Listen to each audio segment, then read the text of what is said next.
안녕하세요. 김영록 TV의 날짜 이야기입니다. 자, 오늘은 4월 11일이 되겠네요. 네, 어제 선거를 잘 치르셨겠죠? 원하는 방향으로 다들 나왔으면 좋겠지만은 또 그렇지 못한 사람도 있을 거고, 뭐 희비가 엇갈리는 것이 어, 인간 사는 세상이 아닌가 이런 생각을 해봅니다. 자, 뭐 일단은 선거이긴 선거고, 오늘이 이제 무슨 날인가 하고 보니까 도시농업의 날이더라고요. 도시농업이다라고 하면은 우리가 뭐 흔히들 그 텃밭을 가꾼다 뭐 이제 이런 그 얘기들을 많이 하는데 뭐 그것도 일종의 도시농업이라고 볼 수 있겠죠. 물론 뭐 이제 농업하면은 그냥 허허벌판에다가 이제 에, 논을 갈고 밭을 갈아갖고 거기다 곡물을 심어서 거기서 그 생산되는 어떤 그 여러 가지 소출물들 이제 그런 것들을 갖고 삶을 영위해 나가는 게 바로 이제 농업이죠. 그것이 이제 그것은 어떻게 보면 이제 그냥 전문적인 농업의 그 분야일 거고 도시농업 하면은 이제 뭐 그런 개념보다는 되게 작은 공간을 그 활용한다든가 아니면 또 과학적인 기법을 동원한다든가 아무튼 그런 개념으로서 접근하는 것이 도시농업에는 그 맞을 것 같다는 생각을 해봅니다. 자, 그럼 도시농업이 무엇인지, 도시농업의 날은 무엇인지 우리 한번 공부를 해 보도록 하겠습니다. 네, 도시농업의 날, 음, 도시농업의 날이라고 하는 것은 이제 자연 친화적인 도시 환경과 도농 교류를 위해서 이제 제정된 날로 매년 4월 11일 바로 이제 오늘이 되겠습니다. 도시농업 홍보 활성화를 위한 제도의 하나로 2015년에 도시농업 단체들이 4월 11일을 도시농업의 날로 이제 기념한데 이제 이게 이제 시작이라고 이제 봐야 되겠죠. 그에 이어서 2017년에 도시농업 육성 및 지원에 관한 법률이 제정이 되면서 개정이 됐네요. 개정이 되면서 농림축산식품부 주관으로 법정 기념일이 되었다라고 합니다. 이날 기념식에는 이제 유공자 포상을 하고, 그다음에 세미나도 열고, 그다음에 씨앗과 모종 나누기 사업도 하고, 그다음에 이제 텃밭 가꾸기 등 다양한 행사가 이제 펼쳐진다라는 그런 얘기가 되겠습니다. 자, 도시농업, 얼반 어그리컬처, 파밍, 가드닝, 뭐 여러 가지 그 이제 영어로 보면은 그 용어들이 있는데 어, 자, 도시농업을 다시 한번 그 좀 구체적으로 정의를 해 보도록 하죠. 11번 보겠습니다.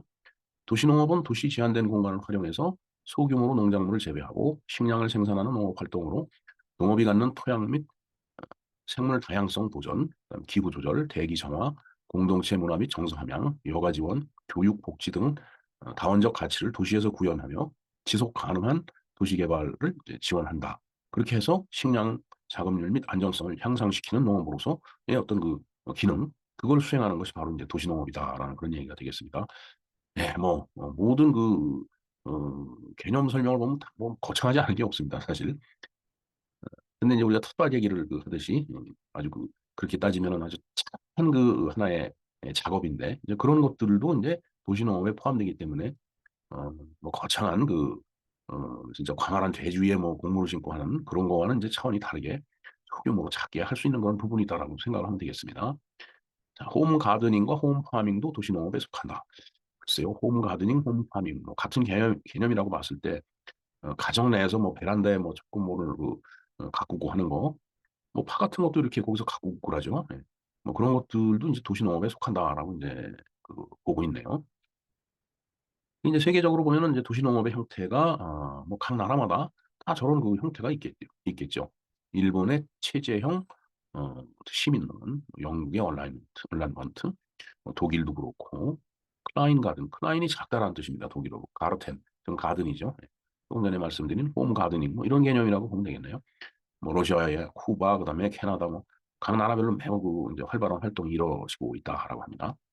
자, 우리나라 보면은 2004년부터 전국 귀농운동본부에서 도시농업위원회가 있네요. 도시농업위원회의 도시농부 학교와 상자 텃밭 보급 행사로 이제 시작을 하게 됐다라는 얘기입니다. 네, 그러고 보니 뭐 제가 그 연구실이 있는 건물 옥상에도 보면은 그 상자 텃밭 그런 게 있었어요. 그래서 뭐 배추 같은 걸 거기서 그 이제 재배하고 하는 걸 봤었는데 글쎄 이게 어떤 집합 채건물이기 때문에 개인 건물이 아니기 때문에 그야말로 그런 일들이 이제 제대로 되지는 않는 것 같습니다. 보면은 누군가는 가서 가꿔줘야 되는데 글쎄요 건물 관리하는 사람들이 그 거기 올라가서 농사까지 짓는다 이건 뭐 쉽지는 않은 것 같습니다. 자, 인천 도시농업 네트워크의 도시농업 사업, 서울 그린 트러스트의 상자 텃밭 사업으로 도시농업에 대중적으로 그렇게 이제 활성화시키는 역할을 했다라는 그런 얘기가 되겠습니다. 그리고 뭐 서울, 광명, 고양, 수원 여기서 이제 조례 제정도 이렇게 한 모양입니다. 자, 일반적으로 이제 주말 농장이라는 게 있죠. 예, 우리 뭐 주말 농장 다 잘 아실 겁니다. 뭐 그런 형태도 있고, 그다음에 베란다 텃밭, 예, 아까 말씀드린 거죠. 그다음에 옥상 텃밭, 학교 텃밭, 재활용 텃밭 상자와 같이 도시의 짜투리 공간을 활용한 텃밭이 이렇게 조정이 되고 있다. 조성이 되고 있다라는 그런 얘기네요. 자, 정부에서는 2011년 11월 22일 도시농업 육성 및 지원에 관한 법률을 공포를 했고, 그 공포 6개월이 지난 다음부터 이제 저 관련된 법이 시행이 되고 있다고 합니다. 어, 단 특별자치시정에 관한 부분은 2012년 7월 1일부터 시행을 했다. 조금 더 뭐 준비할 게 있었던 모양이죠. 그다음에 2017년 9월부터는 농림축산식품부 장관 발행의 국가 자격증 도시농업관리사 제도가 시행되는 등 많은 관심이 이렇게 증가가 되고 있다라고 이렇게 지금 설명을 하고 있습니다.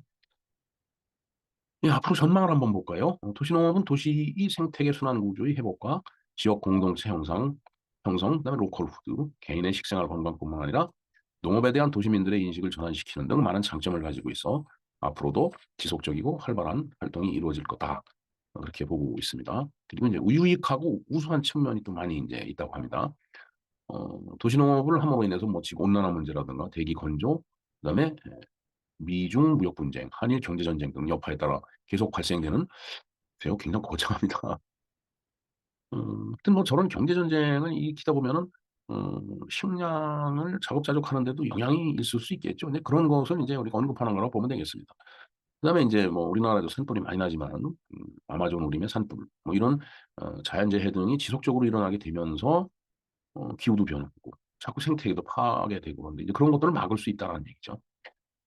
그래서 뭔가 자발적으로 좀 저런 일들을 많이 해줘야 되는데 그에 대한 뭐 대안 같은 거 이런 것들을 제시해주고 그렇게 해야 되겠죠. 그래야지만 거기서 이걸 하면은 좀 뭔가 보탬이 되는구나.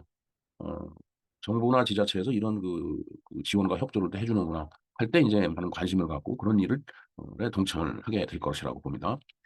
그다음에 도시농업을 활성화하게 되면은 숲과 같은 산림보호 정책은 물론 바다나 갯벌 등 해양 생태계 보호 정책까지 대폭적으로 강화할 수 있는 등 다양한 요구를 충족시킬 수 있게 된다. 그냥 거창합니다. 자우지간. 그다음에 이제 뭐 산림벌채 후에 농경지 조성을 전에는 했죠. 화전민 같은 것들이 다 그런 겁니다. 우리나라가 화전민이 이제 지금은 없죠. 근데 저 어렸을 때만 해도 그 화전 이런 얘기를 많이 들었습니다. 녹화 사업을 하다 보니까 이제 화전민이 자꾸 이제 숲을 망가뜨리니까 이제 그때 이제 그 사람들을 전부 이제 도시 근로자 이런 식으로 또 아니면은 산속이 아닌 일반 그 농촌 지역으로 내려와서 살 수 있게끔 그렇게 정부가 지원을 하고 해서 그 이제 화전민들 이제 지금 없죠. 그다음에 이제 건물의 최상층, 중간 피난층, 주상복합 아파트 같은 주거 및 상업시설 복합 건축물의 상업적 부분 옥상 등지에 농지를 가꾸어서 그러니까 조그만 그 틈만 있으면 그걸 농지화한다는 얘기죠. 건물에 상주하고 있는 분들과 주거시설 거주민들이 1년 동안 안정적으로 식량 자원을 확보할 수 있게 되는 좋은 이점이다. 글쎄요. 저 정도 되는지 모르겠습니다. 그다음에 여러 매체의 교양 프로그램에도 이와 같은 배경을 소재로 한 이야기들을 토대로 보면은 기후변화 대응 체계 해소 취지 앞장서는 여건이 마련이 되고 그렇게 돼서 여러 가지 그 조건을 갖추게 되면은 또 우리나라 물 부족 국가라고 하니까 뭐 이런 그 어려움 속에서도 뭔가 어, 새로운 기회가 되지 않느냐 이렇게 지금 보고 있습니다. 예, 뭐 도시농업 그냥 이제 거창해 보이긴 하지만 그래도 우리가 쉽게 접할 수 있는 건 뭐, 작은 그 아파트 같은 데도 보면 작은 텃밭이 있죠. 틈이 이제 있는데 그런 데서 뭐 상추를 뭐 심고 그다음에 파를 심고 뭐 이제 그런 것들이 뭐 일종의 도시농업이라고 어, 보면 될 것 같고 그다음에 상자에 흙을 담아서 진짜 뭐 옥상 같은 데 올려놓고서 뭔가를 가꾸는 이제 그런 것들이 바로 이제 도시농업다라고 보면 될 것 같습니다. 제가 언젠가 어떤 음식점을 갔더니 그 음식점 위에 옥상에 저런 그 텃밭 상자가 있어 갖고서 거기다 깨를 깨를 심어 깻잎이 이렇게 쭉 열렸는데 그 식당에 오는 분들 손님들한테 가서 이제 뜯어가라고 그런 서비스 제공하는 데가 있는 걸 봤습니다. 예. 자, 어찌됐든 그러한 내용들이 이제 도시농업이다. 쉽게 얘기해서 광활한 대지 위에서 뭐 하고 이런 것은 그야말로 전문적인 농업의 영역이고 어 우리가 그 살아가면서 쉽게 간편하게 접할 수 있는 것이 바로 이런 텃밭 같은 도시농업이다. 이렇게 보면 될 것 같습니다. 예. 뭐 미흡하지만 도시농업이 무엇인지에 대해서 우리가 공부를 좀 해 보았습니다. 자, 그런가 하면 오늘이 인제 4월 11 일이기 때문에 임시정부 기념일이 되겠습니다. 그리고 지난해에도 말씀을 한번 드렸는데 파킨슨씨병 날이기도 합니다. 뭐 어찌 됐든 나라의 독립을 위해서 애쓰신 선배 세대에게 우리는 감사를 당연히 드려야 되겠죠. 자, 그러나 언제나 우리 가슴에 상처를 주는 것은 모든 그 행위 속에서 자유주의와 사회주의라는 이념이 항상 대결을 하고 있죠. 그래서 그것이 또 논란이 되고 갈등의 근원이 된다라는 데서 마음 아픈 그런 우리의 현실이 있습니다. 자, 그러므로 우리가 이걸 슬기롭게 잘 극복을 해 나가야 된다라고 생각을 합니다. 벌써 해방된 지 80 년이 인제 이렇게 돼 가는데 정말 이게 우리가 풀지 못한 그런 숙제가 아닌가 이런 생각을 해 봅니다. 네. 도시농업의 날, 임시정부 기념일, 파킨슨 씨의 변화 이렇게 세 가지 날에 대해서 한번 우리가 공부를 해 봤습니다. 김영호 TV의 날짜 이야기였습니다. 감사합니다.